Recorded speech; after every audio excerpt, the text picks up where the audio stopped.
Estas casas abandonadas en el desierto de Namibia un día fueron hogares, pero la dureza del clima pudo con sus moradores y ahora están vacías.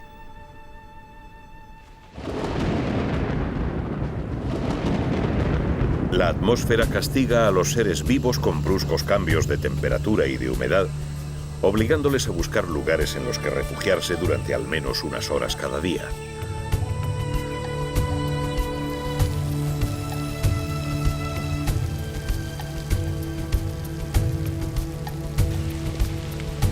Todos los animales necesitan un cobijo, por simple que éste sea, para descansar, reproducirse, almacenar alimentos o esconderse de sus enemigos. El hogar, en forma de madriguera o guarida, aunque sea un simple abrigo rocoso, es fundamental para vivir. Por eso los animales han desarrollado diferentes estrategias para conseguir uno, dependiendo del lugar en el que vivan, del clima y de los materiales disponibles en los diferentes ecosistemas de la Tierra.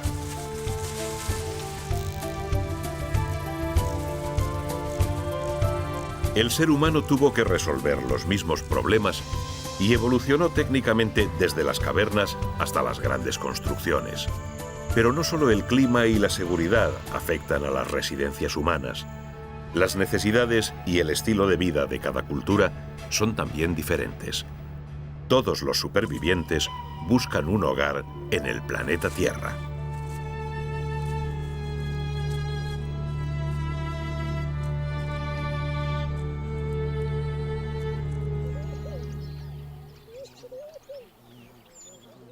Antes que nada, un refugio empieza siendo un lugar en el que esconderse, un resguardo protegido en el que estar a salvo de los predadores y enemigos. Muchos animales han elegido además vivir en comunidad. Esto les obliga a construir un hogar mayor, pero también más seguro, porque mientras unos trabajan, otros pueden vigilar.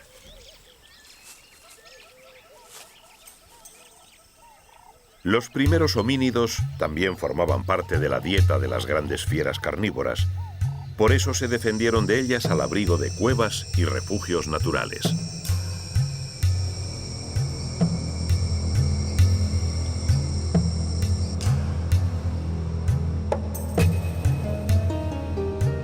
Pero pronto esos escasos primeros alojamientos cavernícolas, demasiado húmedos y oscuros, se mostraron inapropiados para unos seres humanos cuya población iba en aumento, y que además, al dominar el fuego, pudieron controlar mejor a los predadores.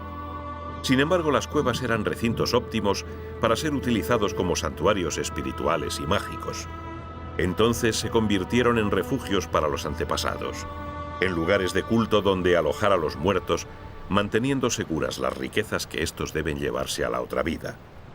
Aquí, en Perú, hace siglos que los Chachapoya edificaron estas casas adosadas a cuevas inaccesibles, en las que depositaron a sus muertos ilustres para que no les alcanzara el agua y preservarlos de los saqueadores. Muy cerca, sobre un precipicio, colocaron también estos sarcófagos que contienen momias. Cuando culturas antiguas como esta dejaron las cuevas para los muertos, empezaron a construirse refugios más adecuados para ellos y nacieron los primeros poblados. Los Chachapoya fueron llamados el pueblo de las nubes. Su civilización fue conquistada por los incas en el siglo XV, antes de la llegada de los españoles. Los habitantes de estos primeros grandes refugios comunitarios se vieron en la necesidad de proteger sus cosechas y ganados del ataque de otros seres humanos.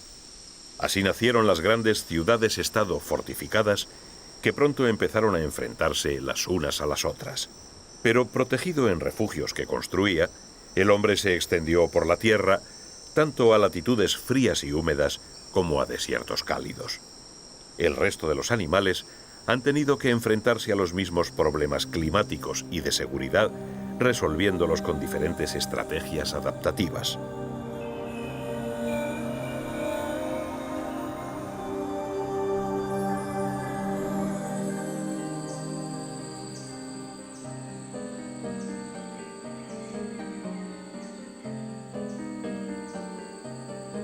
Uno de los métodos más antiguos es fortificar el propio cuerpo, convirtiendo la piel en un blindaje protector. Se trata de llevar la casa a cuestas, una solución pesada, aunque eficaz.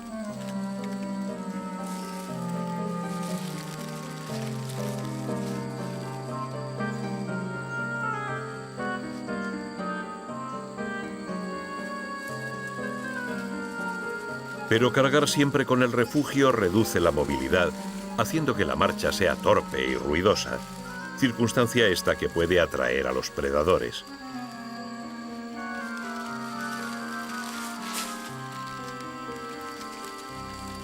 Esta pitón baja de su rama para comprobar si aquello que se mueve es comestible.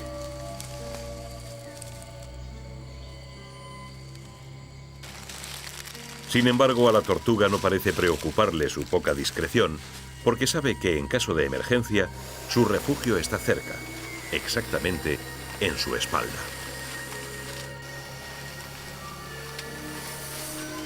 Tan segura está la tortuga de sí misma que cuando las dos se acercan, es la serpiente la que se siente intimidada porque el acorazado ni siquiera cambia de trayectoria y pasa impertérrita junto a ella.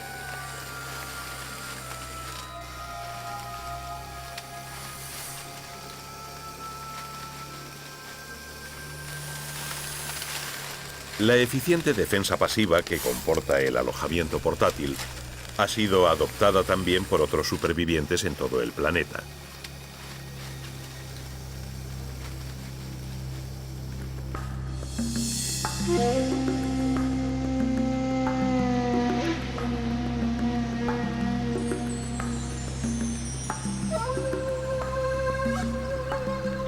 Los cangrejos ermitaños tienen el abdomen blando y vulnerable. Por eso les roban las casas transportables a otros invertebrados marinos. Un resultado similar al de la tortuga, salvo que la concha no crece con ellos y cuando se les queda pequeña deben volver al mar a buscar una talla mayor.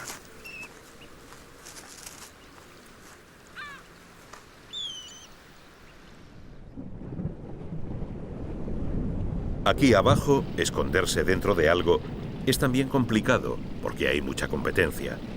Por lo menos los cangrejos ermitaños esperan a que el dueño de la concha muera. Como casi siempre, el hogar sobrevive al inquilino y es aprovechado por otros.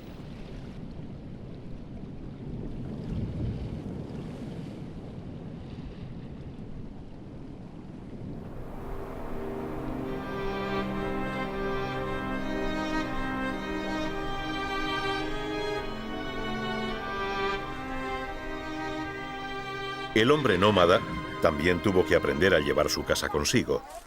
En las inmensas estepas de Mongolia aún se utiliza uno de los cobijos más sorprendentes, el ger.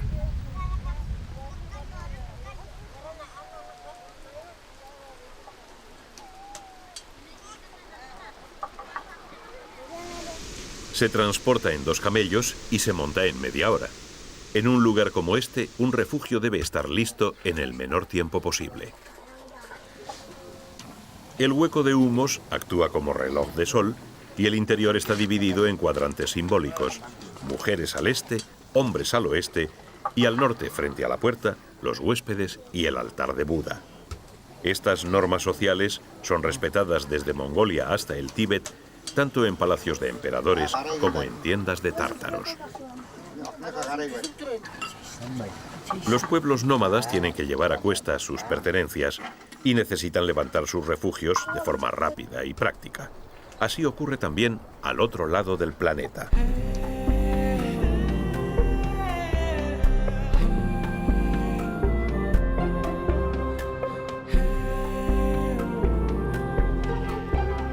En el desierto de Namibia, otro pueblo viajero resuelve el problema de forma algo distinta.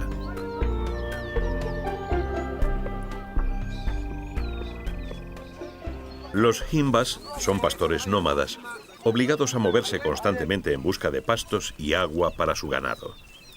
Para ellos las vacas lo son todo, son el símbolo de su cultura. De ellas consumen la leche, se visten con sus pieles, se protegen la piel con su grasa y, lo más sorprendente, incluso construyen las chozas con sus excrementos.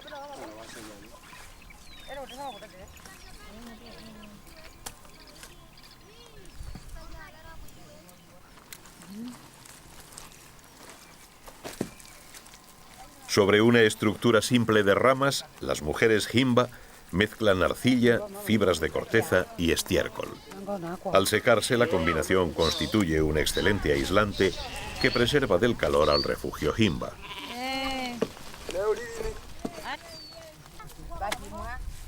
Aprovechar el material más abundante y fácil de obtener en cada emplazamiento es un recurso utilizado también por los animales. Esto es precisamente lo que ocurre en Australia.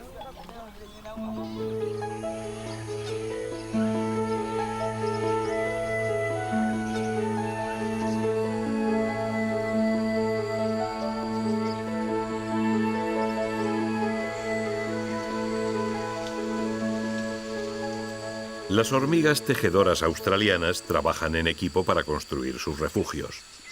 De forma coordinada, pegan las hojas de este árbol con una secreción especial, formando un hormiguero colgante, a salvo de los saqueadores del suelo.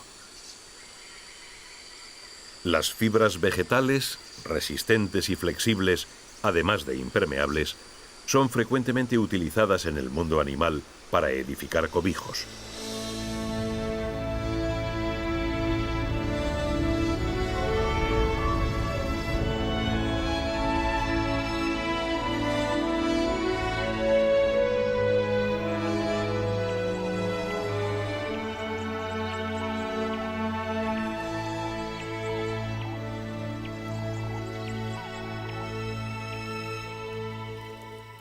En el este de África viven otros consumados expertos en la manipulación de las hojas de algunos árboles. Varias especies de pájaros tejedores tienen un punto en común.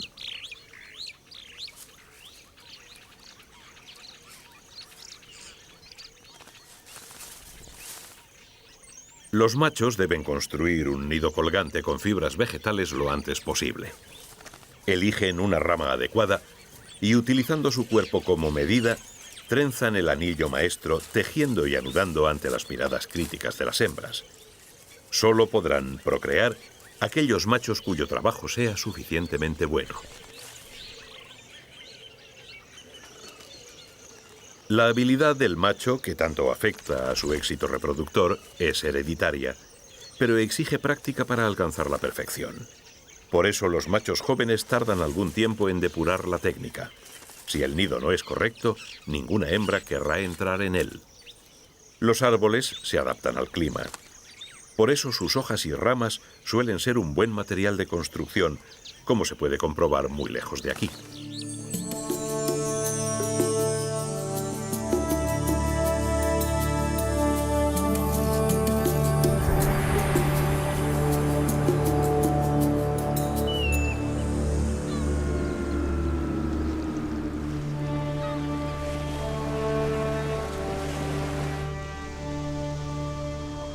Usar para edificar el material vegetal disponible es también habitual en el ser humano.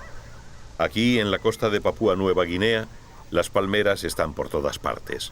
Por eso sus habitantes las utilizan como materia prima en sus casas.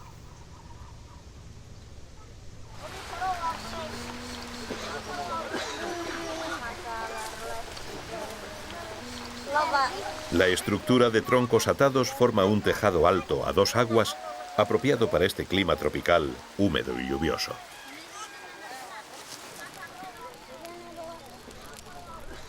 Este tipo de cabaña se llama palafito y se caracteriza porque el habitáculo principal está alzado sobre pilares que lo separan del suelo con el fin de aislar la vivienda lo máximo posible de la humedad. La estructura del tejado se recubre con hojas de palmera en hileras superpuestas, de modo que la orientación de las fibras facilite el deslizamiento del agua.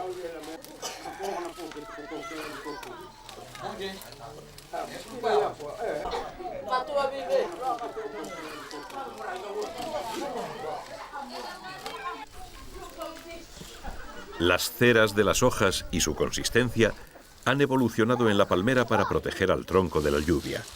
Por eso ejercen la misma función en las cabañas locales.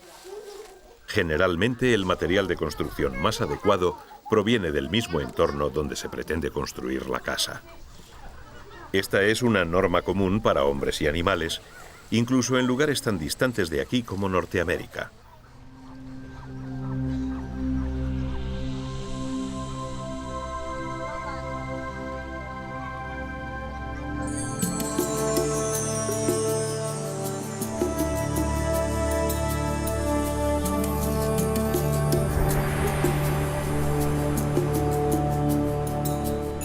En los bosques y praderas de Montana, trabaja uno de los animales más habilidosos fabricando estructuras. Es el castor. Los castores cortan el río con una presa para elevar el nivel del agua, con el único fin de que la entrada subacuática de su cabaña no quede al descubierto. Así, los predadores no pueden entrar en ella. Constantemente regulan el desagüe del dique con nuevas ramas y lo hacen durante generaciones. Como resultado final, el lago se llena de sedimentos y acaba por convertirse en un prado. Los primeros humanos que llegaron a estos bosques de Norteamérica debieron quedar sorprendidos por estos claros. Allí fue donde levantaron sus casas. Así, los refugios de los castores podrían haber determinado los lugares donde los humanos tienen sus ciudades actualmente.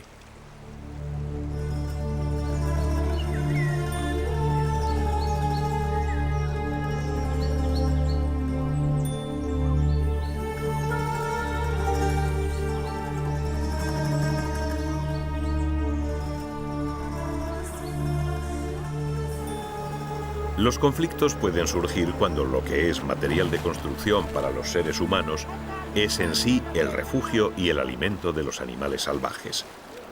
Esto es exactamente lo que sucede en el Parque Nacional de Chitwan, al sur de Nepal. Una vez al año, estas personas entran en el parque para cortar las hierbas altas con las que fabrican sus casas. Pero aquí es precisamente donde se esconden dos animales que pueden ser muy peligrosos.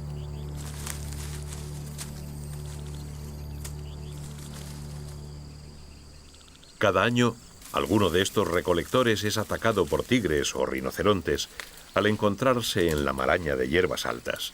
Sin embargo, para ellos es un recurso insustituible y no pueden renunciar a él.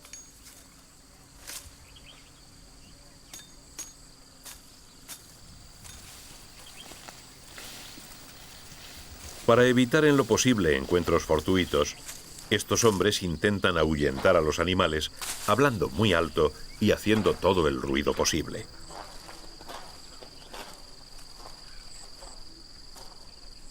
Este pasto recibe el nombre de hierba de elefante por su gran altura, capaz de ocultar a uno de esos grandes animales.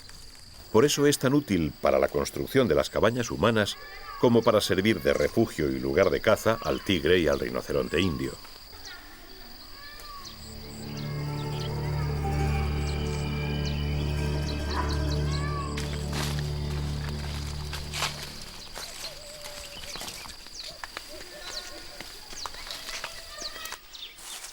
El tigre de Bengala evita al ser humano siempre que puede, pero el hombre está reduciendo su hábitat de tal manera que en determinadas regiones como Chitwan resulta casi imposible evitar los encuentros. Lo mismo le ocurre al rinoceronte indio. Ambos están perdiendo sus últimos refugios ante el crecimiento poblacional de la especie humana.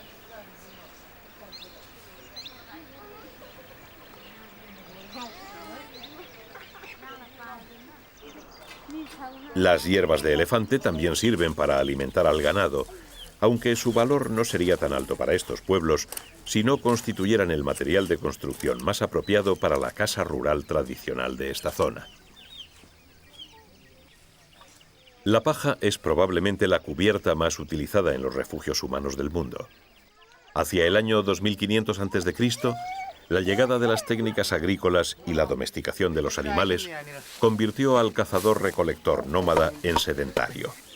Y pronto surgió la necesidad de tener espacios extra en el hogar para almacenar la cosecha y guardar el ganado. Los gruesos fardos de hierba de elefante deben colocarse bien compactados y juntos para que la lluvia no cale en ellos.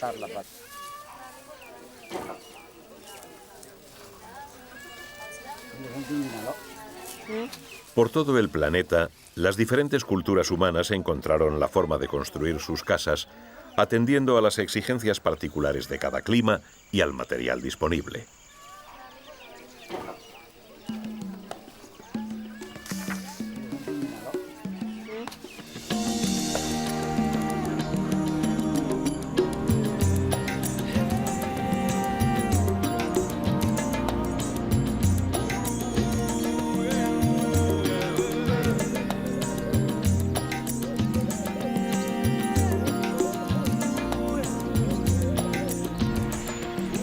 Esto es Costa de Marfil, en África Occidental, y este poblado pertenece a los Lobi, un pueblo cuya principal dedicación es la agricultura, aunque también son cazadores y crían algo de ganado. Sus aldeas están formadas por casas llamadas shoukala, en las que el piso de abajo sustenta una azotea donde secan el grano.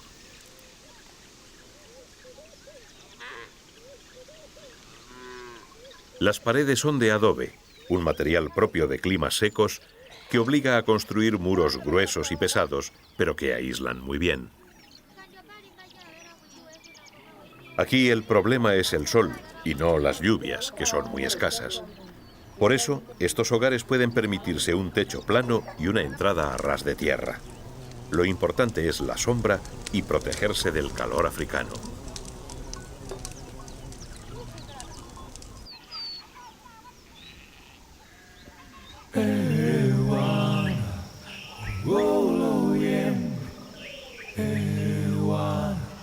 Muy cerca de los Lobi, también en Costa de Marfil, viven los Senufo. Y como vimos en el caso de las cuevas mortuorias de Perú, ellos dan un paso más y construyen refugios para los espíritus. Esta cabaña de techumbre exagerada es una casa fetiche. En su interior, los Senufo guardan tallas religiosas y máscaras rituales. El carácter sagrado del habitáculo se refuerza con la decoración simbólica de las paredes exteriores.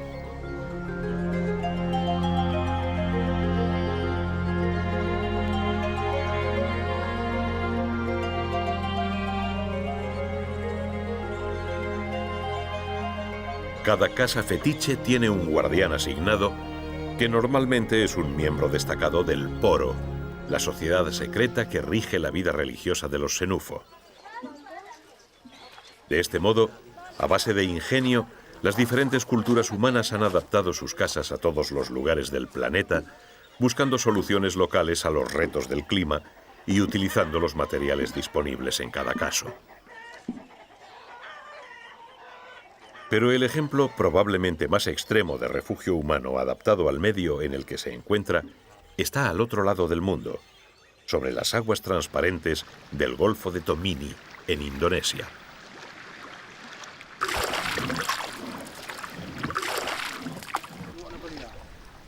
Son llamados el pueblo del mar porque casi nunca tocan tierra firme.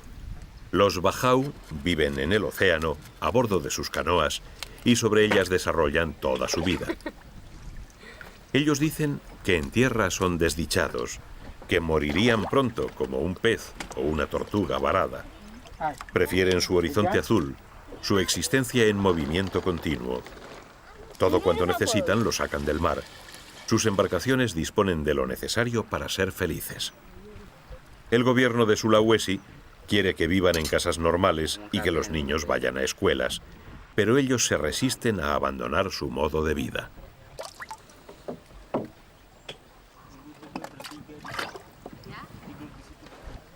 Al parecer, se echaron al mar para huir de las guerras a principios del siglo XVII. Entonces, su medio de transporte se convirtió en su refugio permanente. Ahora estas barcas son su mundo y en ellas se sienten seguros, una de las principales características de un cobijo.